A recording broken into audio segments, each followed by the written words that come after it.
Welcome back, Turning Hard Times to Good Times. I'm your host, Jay Taylor, and I'm really pleased to have Patrick Highsmith with me once again. He's the president and CEO of Timberline Resources, and he has a rich experience, a pretty lengthy experience as a professional geologist with major companies, household name companies like Rio Tinto, BHP Billiton, Newmont, Fortescue Metals, etc. There's many.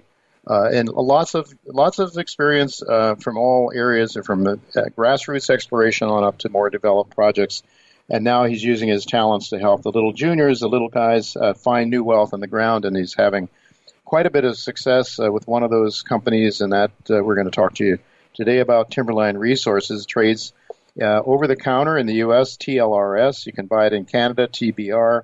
Is the symbol there. 158.6 million shares, 19 cents. I saw it trading earlier in U.S. money today, giving it a minuscule market cap of around $30 million. The company does have some lower grade surface resource numbers at 508,000 ounces in the measured and indicated category. So it's already has a good start, but I think more exciting news is to come based on the discovery of what sure seems to be a Carlin-style deposit. So, Patrick, thanks for joining me today. Good to be here, Jay. Thanks for having me. It's really good to have you. I'd like to start out by just quoting a remark you made in the June 21st news release. It was the last one that I've seen from the company. And you said, and I quote, "This is the most exciting drill program in recent memory for Timberline. We are following up on the excellent results from the water well zone, where we have drilled thick intercepts of strong Carlin-type gold mineralization. We expand the footprint of the zone to more than 400 meters from south to north, and it remains open in both of these directions, as well as down dip to the east. We shall also test the extent of the recent reported gold in drilling at the Oswego prospect.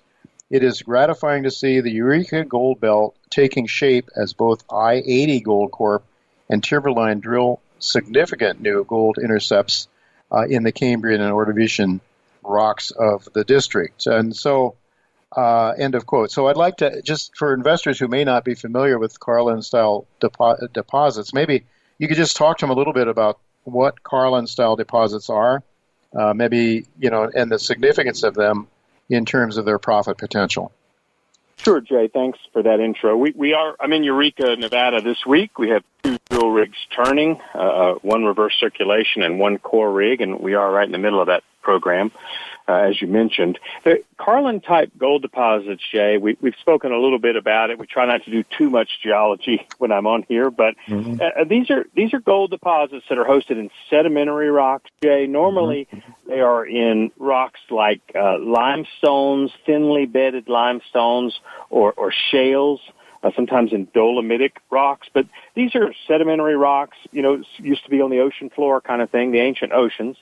And when these rocks are shattered, as they are here in Nevada, from extensive faulting and fracturing, you get fluid pathways there that allow these gold-bearing fluids to percolate up through the rocks, and they are reactive, Jay. That's the key ingredient is because they are carbonate rocks, meaning they have calcium carbonate in them. That mineral can dissolve and be altered into other minerals, and that forms a reaction with the fluids that leave the gold there. It takes many forms. But most importantly, I would say, to your point on economics, is they often lend themselves to a bulk style of mineralization, Jay, where we get substantial thickness of the rocks that are replaced with these alteration minerals, including gold. And they also, sometimes locally, sometimes over great widths, can be quite high grade. The plumbing itself, these faults and fractures are highly mineralized, and it's not uncommon to have, over 10 gram per ton mineralization over significant widths here. And that's why we're out here looking for Carlin types in Eureka. Yeah, if you can get bulk tonnage with those kind of grades and lots of it, it can be incredibly profitable. And there are, several major mining companies or major, really big world-class deposits right in that part of Nevada. So can you talk a little bit about the water well zone that the results from the water well zone that you referred to in that quote I just read? Yeah, the reason we're so excited about it, Jay, it's just down dip and adjacent to the existing resource you cited, which does come to surface. And that's quite lower grade mineralization, but it comes to surface. So that could potentially be economic. And as you say, it's a good start. But what we did is we looked off to the east, and we're looking for the sort of down dip, maybe feeder zones, if you will, that were accountable for that lower grade mineralization at surface. And we hit a couple of ripping holes last year that we announced early this year. One of those was about 41 meters of 5.03 grams per ton. That included 19.8 meters of 9.5 grams per ton. And that was at the south end of the water well zone. If you jump 400 meters north, we drilled 44.2 meters of 4.1 grams, which included 12.2 meters of, again, over 9 grams per ton. So in between there are a number of other holes that also hit. We had a good one that was 24 meters of 3.85 grams per ton, about halfway in between. And there are several other holes. So now we have what we call a footprint of this emerging discovery. It's starting to take shape.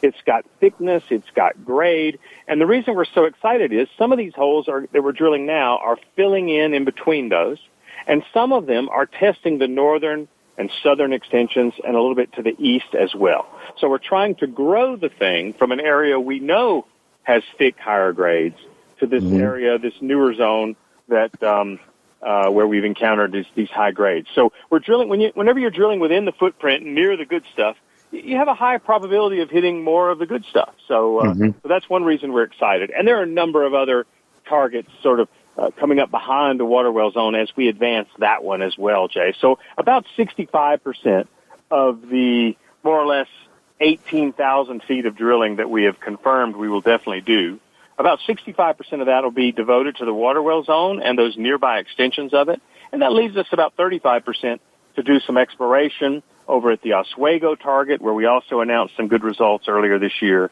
and elsewhere on the huge 70 square kilometer property. So give us an idea of the footprint so far. I mean, you mentioned 400 meters, I think, step out last year, perhaps. What are we looking at? What is the target size now in terms of your step outs? Yeah, we are, as I said, we're both filling in and stepping out. So 400 meters north to south is that high-grade zone. Within that, we're trying to get holes, Jay, on kind of a nominal 50 meter to 100 meter sometimes spacing in between. And then when we go outside of that, we've drilled, for instance, this year so far, a 50-meter step out. Another case, we've gone a couple of 100 meters south. So we've got really, depending on the ranking and rating of all these targets, we're sort of stepping out with sometimes more aggressive exploration, and sometimes in areas where the grade is really high, Jay, you don't want to step out too far because, as we've talked about before on this show, the high grade is sometimes really complicated structurally, and you don't want to go too far because then you get into a new, Mother Nature throws you a curveball, as it were, and you cross a major fault or that sort of thing. So it's a mixture, Jay. Sometimes we're only 40 meters or 50 meters away because we're trying to figure out where the faults are. And other times where we're more confident, we've stepped out a little bit more. So we see in this area, the water well zone, the lookout zone, there's potential in this area alone, Jay, without going very deep or without going across the valley to Oswego, for 2 to 3 million ounces of gold here, both down dip and to the north and south, and within that footprint we've already identified. So we're definitely on to what I would call an emerging discovery. And I think the market sees that. You've seen, we moved our market cap from February, where we were at about 18 million. In March, we went up over 40 million market cap. And then, of course, in the doldrums, kind of trading with the GDXJ and the sentiment, Jay, we traded down in July to a low of around 21 million market cap. So there's a lot of volatility there. But I think also, as we've seen, even when sentiment is off, when we put these news results out, the market has responded because it realizes a drill holes like these in Nevada on an established trend could well be material and significant.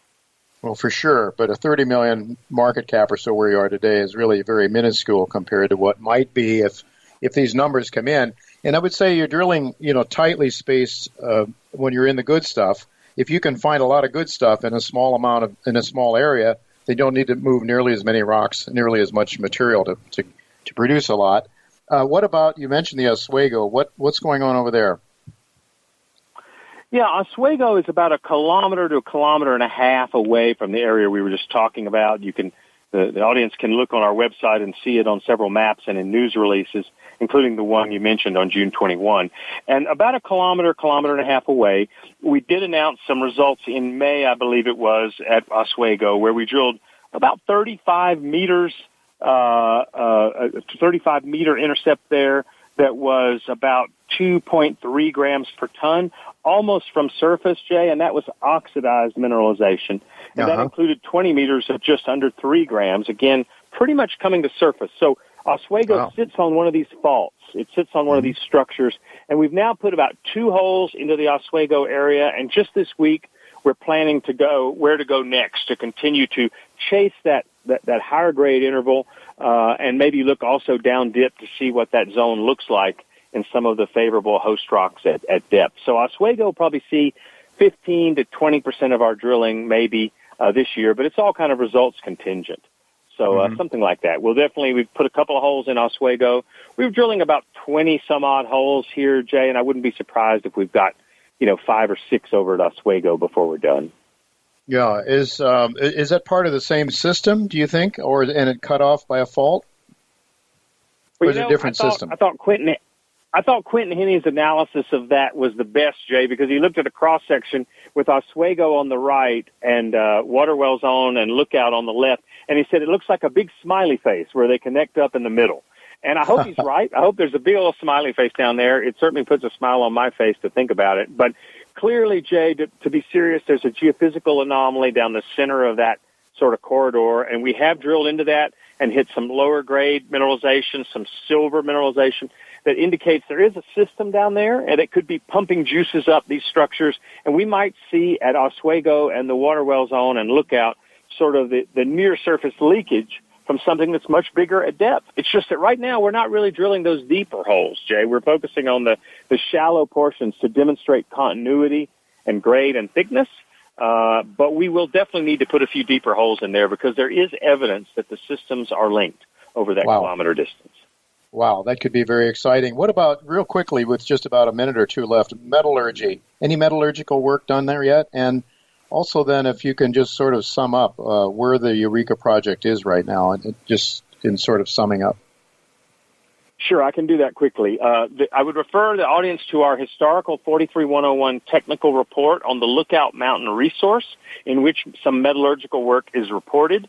Obviously, it's preliminary and early days, Jay, but suffice to say there is oxide mineralization that has demonstrated favorable characteristics for possible leaching from a heap leach type operation. There is also definitely sulfide mineralization, Jay, that would require more elaborate processing. We don't know how much yet. That work, we'll probably do some of that during the winter season coming up on the Waterwell Zone. But as we've reported, it's typically sulfide, but it's typically high grade. And if you're going to drill sulfide and high grade, Nevada's a great place to do it. Just to wrap up. Sorry, Jay, go ahead. No, you go ahead. Okay, just to wrap up, I think at our Eureka project, it's really so big, Jay, that it could be more than one project. But if we talk about Lookout and Waterwell Zone, we're in an area there with an established, though smallish resource, 500,000 ounces, with the potential to grow to more than 2 million ounces, we believe. And we've been reporting consistently good mineralization over the last 2 drilling seasons. I would call it an emerging discovery, Jay, and we're definitely haven't proven its continuity or its potential economics yet. That is still to come, but we think there's a lot of growth there, and it's a great place to be as an explorer, drilling high-grade intercepts, over 200-gram-meter intercepts in some cases, right next to an existing resource on a major trend. And, of course, don't forget, just north of us, I-80 Gold, a few kilometers away, is drilling a lot of gold in the same rocks, including the Dunderberg Shale, which is our main host rock at the Waterwell Zone. So we're in a hotbed of activity. We see it with the contractors and the activity here in Eureka, and we've got 2 drills turning right now, And we look forward to start reporting results here probably in mid to late August from this drill program, Jay. And then right through September, October, November, we'll be drilling and announcing. Well, I know the I-80 story. It's really incredible, extremely high-grade stuff. And so I guess we really have to keep our eyes on the drill results. They'll be coming out. How soon do you expect? Yeah, as I said, a few assays trickling in. We started drilling effectively in June, mid-June, I think. So I would expect mid to late August will be our first sort of cluster of results. And we'll be drilling probably through October with news flow all through that period, pretty regular as it comes in batches. And we'll kind of group them by, batches of holes based on which target they're in, that kind of thing. Excellent. Well, we'll be watching very closely, that's for sure. Thank you very much for being with us, Patrick, and we'll look to keep up with you in the future. Thank you.